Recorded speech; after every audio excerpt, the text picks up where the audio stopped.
گزرتے ہوئے دور کے اندر اشد ضرورت ہے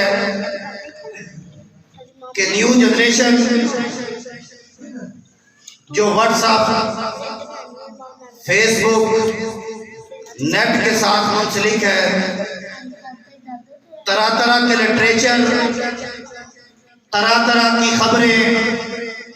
طرح طرح کی ذہن سازیاں یہود و ہنود کی طرف سے ہو رہی ہیں، جس کے اندر سب سے زیادہ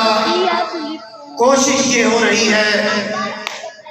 کہ جو سن 74 کے اندر ملک پاکستان کے آئین اور قانون کے اندر ایک بات پاس ہوئی تھی کہ مرزا غلام احمد قادیانی اور اس کے پیروکار کائنات کے بدترین کیا ہیں، ختم نبوت کے حوالے سے پروگرام ہے، پورے جوش جذبے ولولے کے ساتھ ذرا جواب دیں، مرزا غلام احمد قادیانی اور اس کے پیروکار کائنات کے بدترین کیا ہیں؟ بولے پھر بولے، بدترین کیا ہیں؟ اس کے دل کے اندر پیارے پیغمبر کی جتنی محبت اور مرزے کی جتنی نفرت ہے، اتنے جوش اور جذبے کے ساتھ بولے مرزا قادیانی اور اس کے پیروکار کیا ہیں؟ مرزا غلام احمد قادیانی اور اس کے پیروکار کائنات کے بدترین کیا ہیں؟ یہ قانون کے اندر بات ہے، ہم اپنا آئینی حق رکھتے ہیں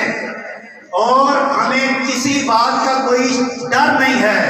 اور ہم چونکہ چنانچہ اگرچہ مذہب کے روایات عقائد کے قائل نہیں ہیں، ہم کسی کو یہ نہیں کہتے کہ مساعدت کر لینی چاہیے جی، اس کو دبا دینا چاہیے، نہیں، ختم نبوت کا مسئلہ ہمارے ایمان کا مسئلہ ہے، اور نوجوانوں کو زندہ کرنے اجاگر کرنے کی ضرورت ہے تاکہ شیطانیت کے